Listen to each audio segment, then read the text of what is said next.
If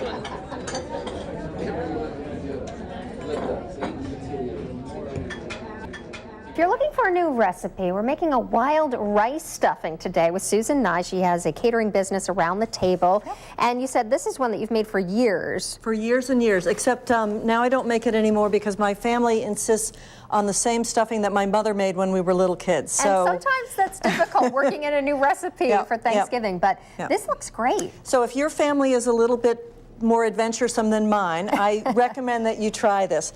So what I've started out with is cooked up some wild rice and some brown rice, and that's pretty much ready to go.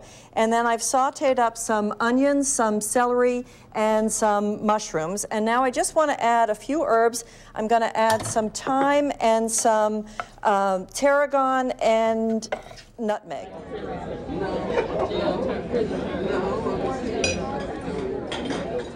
So I've started out with a couple of apples. I'm going to add some cranberries since it's the right season. I've actually never heard of roasted fruit before, I have to say. It's wonderful because, you know, you think about it on a cold morning, much nicer than a fruit cocktail. Also, the warming of the fruit intensifies the flavors. Plus, we've got a little bit of maple syrup, a little bit of brown sugar, some spices. So it's just a lovely thing for Christmas morning or any cold day.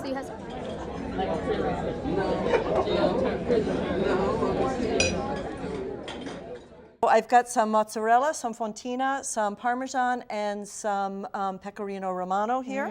And what I've done is I've divided it into two pieces. This is about 2/3 of the total. All right, and you mix that in? So I'm putting that in, and now I've got some sun-dried tomatoes, which I've cut in thin, I can show it better here, in thin slivers, which are very nice and really pack a punch. In terms of flavor. And then finally here I've got some parsley and basil.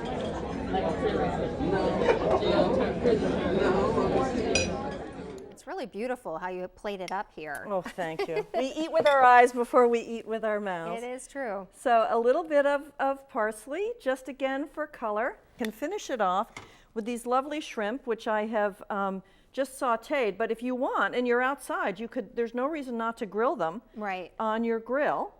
We put that, oops, there we go. I was saying, these shrimp are huge. They almost look like little lobster tails. I know, they're very so fun. big.